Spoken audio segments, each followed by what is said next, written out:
పోటీ చేసిన స్థానిక సంస్థల పోటీ చేసినటువంటి ప్రతి అభ్యర్థికి కూడా మరొకసారి ఉపయోగపడుతున్న ధన్యవాదాలు తెలియజేస్తాను. కొంతమంది గెలిచిన తల పండుగ ఆ రోజు గెలుపుగా లెక్కగా మనం భావించాల్సినటువంటి అవసరం. గెలిచిన వాళ్ళని ప్రత్యేకంగా అభినందిస్తాం, అలాగే తలపడిన వాళ్ళని కూడా అభినందిస్తామని మనందరూ ఒక్కసారి పవన్ కళ్యాణ్ గారి పిలుపులకు ఆలోచన అందరికీ కూడా శుభాభినందనలు కూడా తెలియజేస్తాం. మనం ఇప్పుడు ఏదైతే ఉందో జనసేన పార్టీ కొంతమంది కావాలని ఈ యొక్క బులుగు పార్టీ వాళ్ళు కానివ్వండి, లేకపోతే ఈ యొక్క కూటమి పట్ల నచ్చని కొంతమంది ఎవరైతే ఉన్నారో వాళ్ళందరూ కూడా జనసేన పార్టీ కాపు కులానికి చెందిందని చెప్పి అప్పుడప్పుడు తప్పుడు ప్రచారాలు చేస్తారు. పవన్ కళ్యాణ్ గారి కాపులను పడచ్చు, బల్లారి కృష్ణ కాపులను పడచ్చు, కానీ ఈ యొక్క పార్టీకి మాత్రం ఒక కులం కాదు, అందరికి సమానత్వంతో అన్ని కులాలని కలిపి తీసుకెళ్తున్నటువంటి పార్టీ అని చెప్పి మరొకసారి గుర్తు చేస్తున్నాను. ఎందుకంటే ఈ కులంలో ఎస్సీలు ఉన్నారు, ఎస్టీలు ఉన్నారు, బీసీలు ఉన్నారు, ఓసీలు ఉన్నారు, అందరూ కూడా ఈ కులంలో ఉన్నారు. వాళ్ళు వేయడానికి కాదు, ఇది కులాల పార్టీ కాదు, మంచి సమాజ స్థాపన కోసం ఏర్పడినటువంటి సమాజంలో మార్పు తీసుకురావడానికి ఏర్పడినటువంటి బలమైనటువంటి పార్టీ జనసేన పార్టీ అని చెప్పి మీ అందరికీ మరొకసారి తెలియజేస్తున్నాం. ఎందుకంటే కులం అంటే నాకు తెలియదు, నుంచి ఎవరు మన సర్వే వాళ్ళు చెప్పిన తర్వాత నాకు తెలిసింది. సరదాగా మాకు నేను ఎప్పుడు ఆలోచించలేదు, అసలు మా కంపెనీలో కూడా కాలం పనిచేసాను, కానీ 20 ఏళ్ళ ఎప్పుడు కంపెనీలో కూడా నేను కులాల గురించి ఎప్పుడు ప్రస్తావించుకోలేదు, పెద్దగా పట్టించుకోలేదు. ఒక ఆయన సర్వే ఆయన ఫోన్ చేసి, మీకు రాజమండ్రి ఆఫీస్లో ఒక పిఏ ఉంటాడు, ఆయన ఓసి, ఇక్కడ రాజమండ్రి ఆఫీస్లో ఒక పిఏ ఉంటారు, ఆయన ఒక బీసీ, మీ కార్లో ఒక పిఏ ఉంటాడు, ఆయన ఎస్సీ, మీరు 3 కులాలను బ్యాలెన్స్ చేస్తారన్నాడు. ఇది ఎప్పుడు నాకు అర్థం కాలేదనుకున్నాను. మళ్ళీ ఇంకోటి విషయం కూడా మీకు చెప్తాను. మీ డ్రైవర్ ఒకడు, మీ దగ్గర 3 డ్రైవర్లు ఉన్నారు, ఒకడు ఓసీ, ఒకడు బీసీ, ఒకడు ఎస్సీ, 3 డ్రైవర్లు ఉన్నారని చెప్పారు.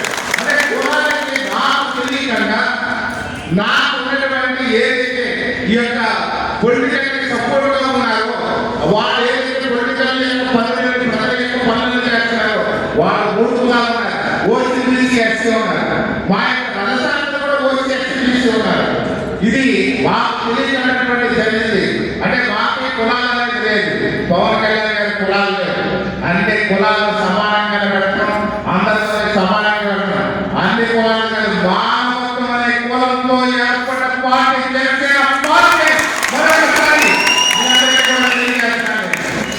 అలాగే ఈ స్థానిక ఎలక్షన్లో మనందరినీ తప్పు పట్టించడానికి రకరకాల కూటమి విషయాలు చేయడానికి ప్రయత్నాలు జరుగుతున్నాయి. మీ అందరికీ సోదరులు ఒకటే చెప్తున్నాను, ఈవేళ బలాన్ని తెలిసేటంటే దాని కారణం జనసేన పార్టీ జనసైనికులు వీరమైనటువంటి ఒక కారణం అయితే మనందరినీ నమ్మి టికెట్ ఇవ్వడం పవన్ కళ్యాణ్ గారు ఒక అద్భుతాన్ని సృష్టించమని అవకాశం ఇచ్చారు. మనకి 3 అంశాలుగా గెలిచాము. మొదటి అంశం జనసైనికులు వీరమైనటువంటి కష్టం, రెండో అంశం పవన్ కళ్యాణ్ గారు టికెట్ ఇవ్వడం అనేది రెండో అంశం అయితే, 3వ అంశం మనకి తెలుగుదేశం, జనసేన, భారతీయ జనతా పార్టీ 3 పార్టీలు కలిసి పనిచేస్తేనే మన ఇక్కడ గెలిచిన విషయం మనం మర్చిపోకూడదని మీ అందరికీ మరొకసారి గుర్తు చేస్తాను. కొంతమంది కావాలని తెలుగుదేశం వాళ్ళు అలాగన్నారు, బీజేపీ వాళ్ళు ఎలాగన్నారని చెప్పి మన పొలాలు పెడతారు. స్థానిక సంస్థల ఎలక్షన్ గెలవడమే లక్ష్యం మనకి. తెలుగుదేశం వాళ్ళకి టికెట్ వచ్చినప్పుడు వాళ్ళకి వాళ్ళ ప్రాంతంలో మనమందరం కూడా కలిసికట్టుగా తెలుగుదేశం పార్టీకి పనిచేయాల్సిన అవసరం ఉంది. అలాగే మన వాళ్ళు జనసేన పార్టీ కూడా ఎక్కడైతే టికెట్ తీసుకుంటారో తెలుగుదేశం వాళ్ళు కూడా మనకు అదే విధంగా మనకి సపోర్ట్ ఇవ్వాల్సినటువంటి బాధ్యత కూడా వాళ్ళ మీద ఉంది. అది నేను బొడ్డ వెంకటరామరావు గారు భారతీయ జనతా పార్టీ నాయకులు కలిసి కూర్చొని సీట్లు డిక్లేర్ అయిన తర్వాత పై కేంద్ర కార్యాలయం సూచనల మేరకు మనం ఇవన్నీ కూడా జాగ్రత్తలు తీసుకొని టికెట్ తీసుకుంటాం. ఈ రోజు కష్టపడాల్సినటువంటి అవసరం ఉంది. ఎవరైతే ఎంపీటీసీ గానో, లేకపోతే ఎంపీపీ గానో, జడ్పీటీసీ గానో, లేదా సర్పంచ్ గానో, వార్డు మెంబర్ గానో పోటీ చేయాలన్నమాట. ఏదో టికెట్ వస్తే అప్పుడు బీఫామ్ వస్తే బ్యాలెట్ తెచ్చుకుంటే అప్పుడు ఆలోచించాలని కాదు. ఈ రోజు నుంచి కూడా మీరు ప్రజలకు వెళ్ళాల్సినటువంటి అవసరం ఉంది. నేను కానివ్వండి, నా కుటుంబం నుంచి భక్తులు వెంకటేశ్వర గారు కానివ్వండి, గతంలో మా ఎలక్షన్ ఎలా కష్టపడ్డామో మా కుటుంబ సభ్యులందరం కూడా మీకోసం కూడా అంతకంటే ఎక్కువ శ్రద్ధ తీసుకుని, అంతకంటే ఎక్కువ పట్టుదల కష్టపడాల్సిన విధంగా మీకు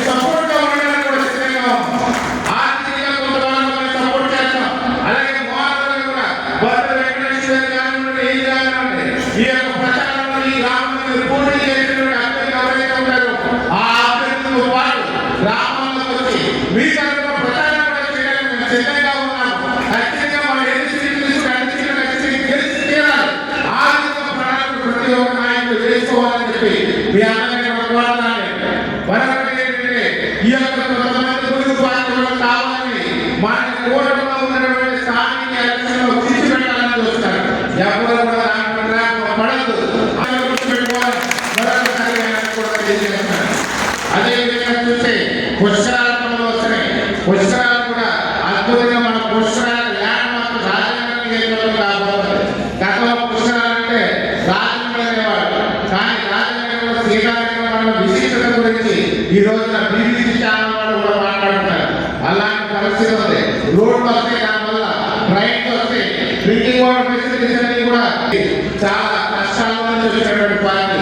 పవన్ కళ్యాణ్ గారు ఎన్నో అవమానాలు, కష్టాలు, బాధలు, ఇబ్బందులు పడి ఒక మంచి జీవితాన్ని వదిలేసి వారి జనసేన పార్టీ ప్రాణంగా పెడితే అదే పాటలో అదే పాటలో నేను కూడా సుఖంగా ఉన్న జీవితాన్ని అంతా కూడా తీసుకొచ్చి స్థానికంగా ప్రజలకు సపోర్ట్ గా ఉండాలి, నా ప్రాంతం అభివృద్ధి చెందాలి, ఈ యొక్క ప్రాంతంలో విద్యా వైద్య సంక్షేమ ఫ్యాక్టరీలో ఉద్యోగ ఉపాధి అవకాశాలతో బాగుండాలని ప్రాంతానికి వచ్చాను.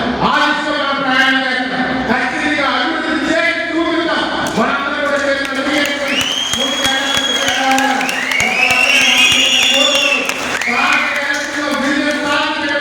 మన లక్ష్యంగా పెట్టుకొని తెలుగుదేశం పార్టీ జనతా పార్టీతో కలిసి మన యొక్క లక్ష్యాన్ని నెరవేరే వరకు కూడా ప్రజలకు సేవలు అందించి మన ప్రజలకు అభివృద్ధి చెందే వరకు కూడా మన ప్రయత్నం కొనసాగించాలని మనస్ఫూర్తిగా మిమ్మల్ని కోరుకుంటూ మీ అందరికీ మరొకసారి హృదయపూర్వక ధన్యవాదాలు తెలియజేసుకుంటూ ఈ సెలవు తీసుకున్నాను. ఎవరు అందిగా భావించదు. మొట్టమొదటిసారి పైన 100 మంది